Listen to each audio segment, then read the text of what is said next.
mayamsina loin hainare aidi doctor oigani aidi law tamaga judge oigani haire adigi aidi MBBS keno tambal loi silga civil service exam tharaga IS oigani gaina hairi adiga mahiroi amana hairi sin kari haigeda masina akhoi thoi hen bat thongam haisine मासे become लोइरब मतुंगदा मसक थोप entrepreneur अमा ओइगनी यंगने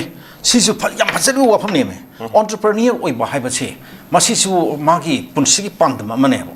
अन हजिक मयामना lion हाइनारिब मयाम पुनमक्सिनी मखोइदि केनोंदा civil service संगनी MBBS तमगनी अदगी अमामा ओइगनी लो तमगनी हाइबन सिंग मयाम अमा यावरे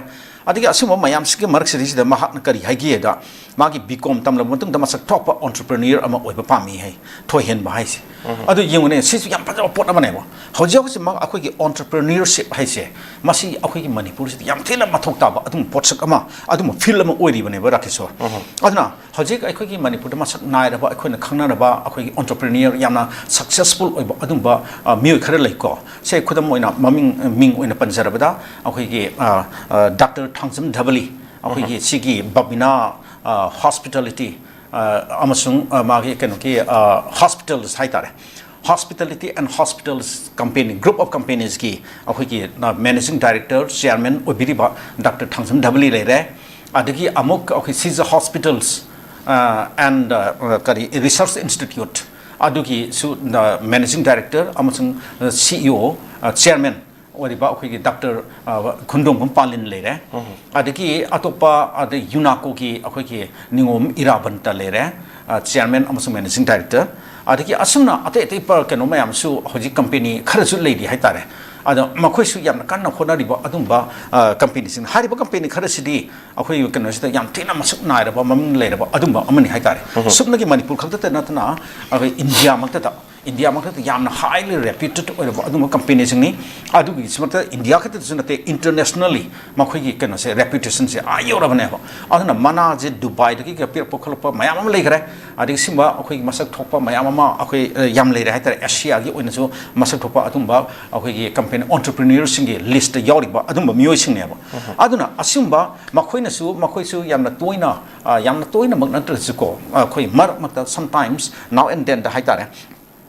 अखोई entrepreneurship से कमाई तौना अखोई promote तौगदगे अदुगा अखोई young generation दा entrepreneur है कमाई तौना ओगदगे enterprising है कमाई तौना अखोई कनो तौगदगे पुखलकदगे सेमदगे इसानी सबु self employment कमदों बिजगदगे कैन हाइबन सिंबगी सिमुई मतंगदा अखोई seminar workshop training का से पीदन खोतन तौदन लाई ada asumba keno singsida akhoi program singsida ngasaki mas nairaba mai paklaba entrepreneur mayam je successful entrepreneur singse se Dr. Thangzam Dhabli adig Dr. Khundong Palin adig Ningom Irapanta moi mayam sina resource person oina akhoi young generation aspiring entrepreneur haitare ne ko ada makhoi da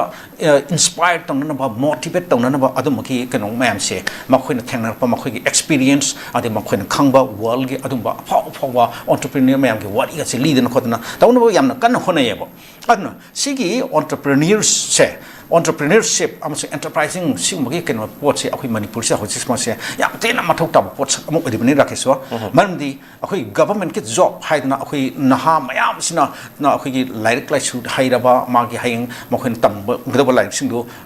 mokhi course singdo mafum harma tengda karidala I akhoi government job an he tanare adai da hojik government job haji te akhoi gi ekta leiriba akhoi thaba phangtaba mi masing kan dia hojik akhoi employment exchange sing te yaw sin laktara gi mathak tanebo leiri sing se kan gi akhoi educated unemployed kan sing youth sing se aduna adi madugi kan te employment exchange te ming sandaba adumba mi lising kayam so mung leiri banebo aduna haiba mayam sina thabak tanaba thabak phangnaba honaba haibas dista government job tamang tanaba adun government job ti kaisu yamna sahi khuding hekta lising the people natamni na kana tawda aduna sida yamna wat pa haitare aduna akhoi thabak phangnaba naharul light laisu hairaba naharul sing machine sum henglakba aduna mayam se kari tare self employment tare aduna ꯑꯁꯤꯒꯨꯝꯕ ꯃꯇꯥꯡꯁꯤꯗꯗꯤ ꯑꯁꯤꯒꯨꯝꯕ ꯃꯌꯥꯝꯁꯦ ꯑꯩꯈꯣꯏ ꯀꯔꯤ ꯍꯥꯏꯅꯤ employment ꯄꯤꯅꯅꯕ ꯏꯁꯥꯅ ꯏꯁꯥꯕꯨ self ꯑꯩꯈꯣꯏꯒꯤ employment ꯄꯤꯖꯅꯕ ꯁꯤꯒꯨꯝꯕꯒꯤ ꯄꯣꯠꯁꯤꯡꯁꯦ ꯌꯦꯡꯉꯦ ꯍꯥꯏꯔꯒ ꯁꯤꯒꯤ ꯐꯤꯕꯝꯁꯦ ꯌꯦꯡꯉꯦ ꯍꯥꯏꯔꯒ ꯑꯩꯈꯣꯏ ꯃꯅꯤꯄꯨꯔꯗ ꯄ꯭ꯔꯥꯏꯚꯦꯠ ꯑꯦꯟꯇꯔꯄ꯭ꯔꯥꯏꯖ ꯑꯗꯒꯤ ꯑꯣꯟꯇꯔꯄ꯭ꯔꯤꯅꯤꯌꯔꯁꯦ ꯌꯥꯝ ꯇꯦꯟꯅ ꯊꯣꯔꯛꯄ ꯃꯊꯧ ꯇꯥꯏ ꯍꯥꯏꯕꯁꯦ ꯑꯩ ꯍꯥꯏꯖꯅꯤꯡꯉꯦꯕ ꯑꯗꯨꯅꯤ ꯔꯥꯀꯦꯁ ꯁꯣꯔ ꯑꯁꯨꯃꯥꯏꯅ ꯁꯨꯝ ꯍꯧꯖꯤꯛꯀꯤ ꯉꯁꯥꯏꯒꯤ ꯀꯩꯅꯣꯗꯨꯗ ꯂꯥꯛꯆꯔꯛꯄꯅꯤ ꯀꯩꯅꯣꯒ ꯊꯣꯏꯍꯟꯕꯅꯒ ꯃꯥ ꯑꯣꯟꯇꯔꯄ꯭ꯔꯤꯅꯤꯌꯔ ꯑꯣꯏꯅꯤꯡꯉꯤ ꯀꯥꯏꯅ ꯍꯥꯏꯕꯗꯨꯗ ꯑꯗꯨꯅ ꯁꯤꯒꯨꯝꯕꯒꯤ ꯋꯥꯐꯝꯁꯤꯡꯁꯤ ꯂꯩꯔꯕ ꯃꯇꯨꯡꯗ ꯍꯟꯗꯛꯀꯤ ꯀꯩꯅꯣꯁꯦ ꯑꯦꯛꯖꯥꯝꯒꯤ ꯔꯤꯖꯜꯠꯀꯤ ꯃꯇꯥꯡꯁꯤꯗ ꯈꯖꯤꯛꯇꯪ ꯃꯣꯠ ꯈꯖꯤꯛꯇꯪ ꯄꯤꯖꯒꯦ ꯍꯟꯗꯛꯀꯤꯁꯤꯅ ꯑꯩꯈꯣꯏꯒꯤ ꯍꯧꯈꯤꯕ ꯆꯍꯤ ꯑꯍꯨꯝ ꯃꯔꯤꯁꯤꯒꯤ ꯃꯅꯨꯡꯗ ꯈ꯭ꯋꯥꯏꯗꯒꯤ ꯀꯩꯅꯣꯗ ꯅꯦꯝꯅ ꯀꯩꯅꯣ ꯄꯥꯁ ꯇꯧꯕ ꯑꯗꯨꯝꯕ ꯆꯍꯤ ꯑꯃ ꯑꯣꯏꯔꯦ ꯍꯥꯏꯔꯦꯕ ꯑꯗꯣ ꯃꯁꯦ ꯌꯥꯝ ꯑꯂꯥꯔꯃꯤꯡ ꯑꯣꯏ ꯍꯥꯏꯇꯥꯔꯦ ꯑꯗ ꯄꯨꯟꯅ ꯁꯨꯞꯅꯒꯤ 92.23% ꯈꯛꯇꯅꯦꯕ ꯄꯥꯁ ꯇꯧꯔꯤꯁꯦ ꯑꯗꯣ ꯃꯃꯥꯡꯒꯤ ꯆꯍꯤꯁꯤꯡꯗꯗꯤ 97% ꯌꯧꯈꯤꯕ 94 ꯌꯧꯈꯤꯕ ꯑꯗꯨꯃꯥꯏꯅꯒ ꯌꯥꯎꯔꯤꯕ ꯁꯤ ꯀꯝꯄꯦꯔꯦꯇꯤቭ ꯑꯩꯈꯣꯏ ꯀꯩꯅꯣ ꯃꯈꯣꯏꯅ ꯄꯤꯔꯛꯄ ꯃꯇꯝꯗ ꯑꯗꯨ ꯌꯦꯡꯕꯤꯌꯣꯕ ꯍꯧꯖꯤꯛꯁꯦ ꯍꯧꯖꯤꯛ ꯑꯩꯈꯣꯏ ꯃꯅꯤꯄꯨꯔꯁꯤꯗ ꯂꯩꯔꯤꯕ ꯐꯤꯕꯝꯁꯦ ꯃꯁꯤꯅꯅꯦꯕ ꯂꯣ ꯑꯦꯟ ꯑꯣꯔꯗꯔꯒꯤ ꯐꯤꯕꯝ ꯐꯠꯇꯕ ꯑꯗꯒꯤ ꯁꯤꯒꯤ ꯑꯩꯈꯣꯏꯒꯤ ꯀꯩꯅꯣꯁꯤꯡꯅ ꯑꯩꯈꯣꯏ ꯅꯥꯔꯀꯣ ꯇꯦꯔꯣरिꯁ ꯑꯍꯝ ꯀꯩꯅꯣ ꯒ꯭ꯔꯨꯞꯁꯤꯡꯅ ꯑꯩꯈꯣꯏ ꯆꯠꯊꯔꯛꯄ ꯂꯥꯟ ꯁꯤꯒꯨꯝꯕ ꯃꯌꯥꯝꯁꯤꯅ ꯃꯔꯝ ꯑꯣꯏꯔꯒ ꯑꯄꯟꯕꯁꯦ ꯑꯗꯨꯛꯀꯤ ꯃꯇꯤꯛ ꯄꯤꯈꯤꯗꯅ ꯑꯩꯈꯣꯏꯒꯤ ꯀꯩꯅꯣꯗ ꯃꯍꯩ ꯇꯝꯕꯒꯤ ꯊꯕꯛꯁꯤꯗ ꯑꯩꯈꯣꯏ ꯑꯦꯖꯨꯀꯦꯁꯟꯗ ꯌꯥꯝ ꯁꯥꯊꯤꯅ ꯁꯣꯛꯍꯜꯂꯦ ꯍꯥꯏꯇꯥꯔꯦꯅꯦ ꯃꯗꯨꯒꯤ ꯁꯣꯛꯍꯜꯂꯛꯄꯗꯨꯒꯤ ꯀꯩꯅꯣꯅꯦ ꯃꯍꯩꯅꯦꯕ ꯍꯟꯗꯛꯀꯤ ꯀ꯭ꯂꯥꯁ 12ꯒꯤ ꯑꯦꯛꯖꯥꯝ ꯔꯤꯖꯜꯠꯁꯤꯗ ꯇꯥꯔꯤꯁꯦ ꯑꯗꯨꯅ ꯍꯧꯖꯤꯛ ꯍꯧꯖꯤꯛꯃꯛꯁꯨ ꯌꯦꯡꯕꯤꯌꯨꯀꯣ ꯍꯧꯖꯤꯛ ꯍꯧꯖꯤꯛꯃꯛꯁꯦ ꯑꯩꯈꯣꯏ ꯀꯩꯅꯣꯗ नहान हौखिबा एप्रिल 8 की नुमिदांग नोंगालमताई अहिंग नोंग्याई मतुंग अदुदा अखोई टेरर सिंगना ट्रोंग लाउबिदा लांदारखिबा मतुंग नोंगान बदगी हाइतारेने एप्रिल 8 तकी नंगसी बोक्ता एजुकेशनल इंस्टीट्यूट खुदिमाक स्कूल कॉलेज यूनिवर्सिटी लोइनमाक जेसे क्लोज तौरिबनेबा अनंगसी तांग कुमाथुनी नुमित क्यानि फारि यमने सेज माहिरु पुनमक हौजिक से स्कूल कॉलेज चत्रबनिना क्लास याउत्रबनिना युमदा फम लेरे अदैदि आयमा मतमदा युमदा फ्री द लेर हाइबसिदि करि तौगनि हाइबसिदि अखोइना हौजिक मखाताना मो हाइनरुदिसु लोइन खंगनार वाफन हाइतारे राखिसो